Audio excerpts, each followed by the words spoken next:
Children, I hope you have gone through my previous videos and done all the work that was assigned to you. Let us now proceed further. Today we will study the chapter Absorption by Root, the processes involved. Now before we begin with this chapter, there is a term that you should be familiar with, that is physiology, plant physiology. It is the branch of biology which deals with the life functions or metabolism of the plant. What does it mean? It means that it includes functioning of cells, tissues, organs, organ systems and organisms as a whole. So, absorption of water by roots, that is a part of plant physiology. You know that plants consist of two systems. One is the root system and the other one is shoot system. The part of plant which is present beneath the ground, that is called as root system, and the parts above the ground, they are called as shoot system. Now roots. What are the functions of roots in a plant? Roots fix the plant in the soil, giving it support. They absorb water from the soil for the plant, and they also absorb mineral nutrients from the soil and conduct them to the stem, and from there the water and mineral nutrients are sent to leaves, flowers, fruits, etc. So roots are actually having life supporting function for the plants. Now, why do plants need water?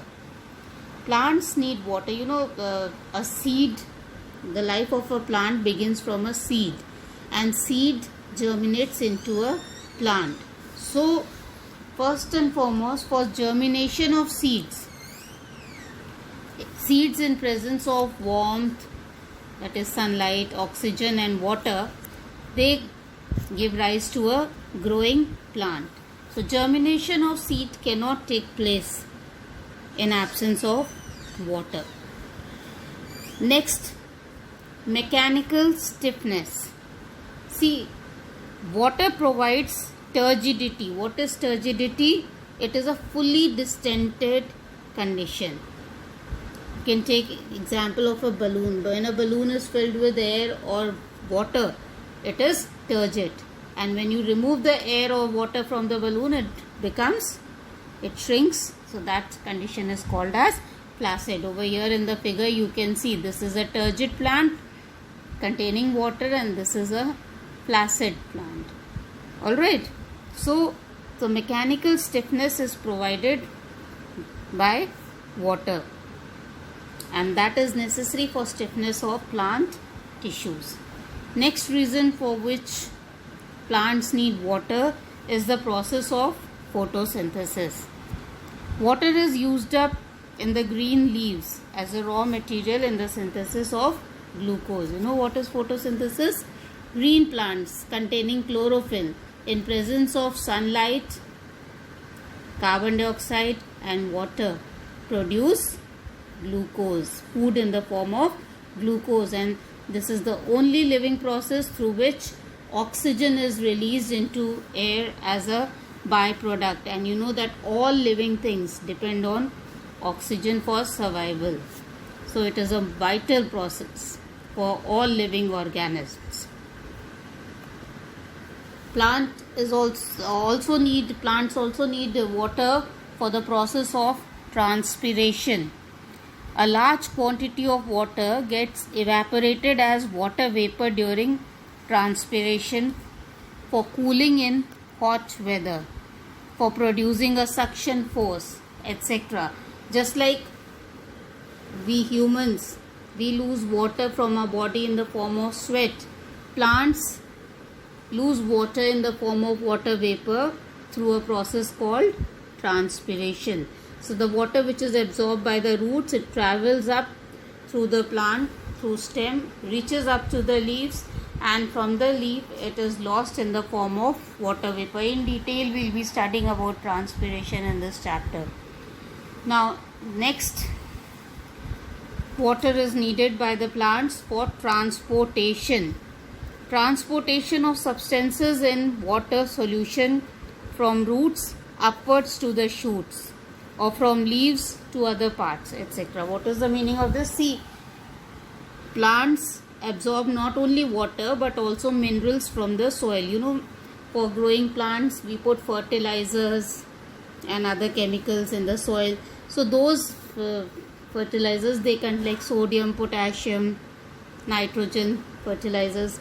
They are absorbed by the roots, and then these are transported through the stem up. They get dissolved in water and then they are transported through the stem up to the leaf.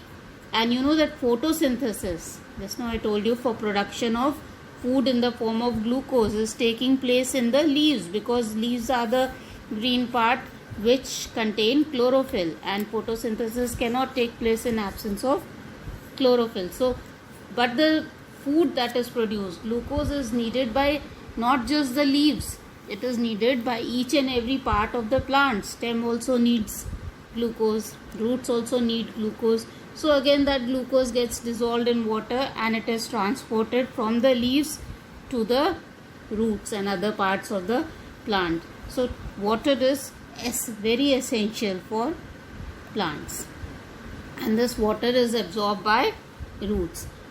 Apart from water, minerals for the plants are also absorbed by the roots. Now, minerals help in the growth and synthesis of many substituents.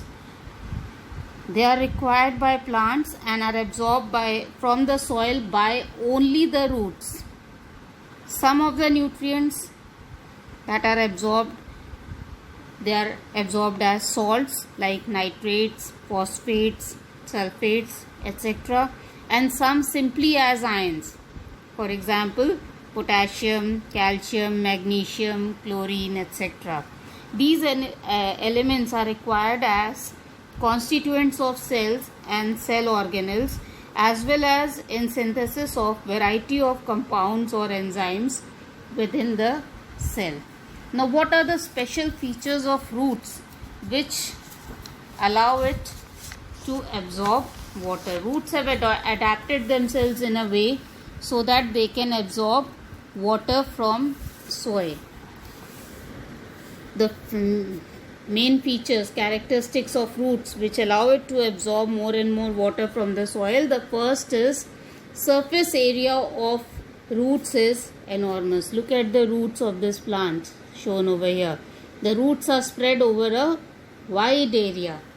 So even a small plant like balsam, if you will uproot it, a shrub or a herb also, if you uproot it, you will see that it has thick branch of roots, rootlets. Roots, you know, primary root, secondary root, tertiary root. So roots have numerous branches, and every rootlet has hundreds of root hairs. So if you lay the root hairs in a single line, they will cover a length of many kilometers. So, and from the surface of the root hair, water is being absorbed. So a huge amount of water can be absorbed by the plants because the surface area of roots is enormous. Next characteristic feature which allows the roots to absorb water is that root hairs contain cell sap of a higher concentration than those of surrounding water. Root hair is present in soil, and soil has underground water which is almost pure water. But inside the cell of root, the cell is filled with vacuole. See over here, this sky blue color, this is a vacuole, and in the vacuole there is a solution and which contains salts dissolved in it. So it is called as cell sap. Now the cell sap usually has a concentration higher than that of surrounding water. So because of this, what happens, that water from outside moves into the cell. This is due to a process which is called as osmosis. Again, about the osmosis we will be studying in detail in this chapter. So that is a reason why roots are able to absorb water, because the cell sap has higher concentration than that of surrounding water. And the third reason why roots are able to absorb water is that root hairs have thin walls. See, like all plant cell, root hair also has a cell wall and a cell membrane. So the cell wall is thin and permeable and allows water molecules and dissolved substances to freely move in and out of the cell. And cell membrane is also very thin, but it is semi-permeable. So this allows the water to come into the root from the soil easily. These are the characteristics. Absorption and conduction of water and minerals is done through 5 main processes, that is imbibition, diffusion, osmosis, active transport, turgidity and flaccidity. These are the 5 processes through which absorption and conduction of water and minerals is done, and we will be studying each of these processes in detail in our next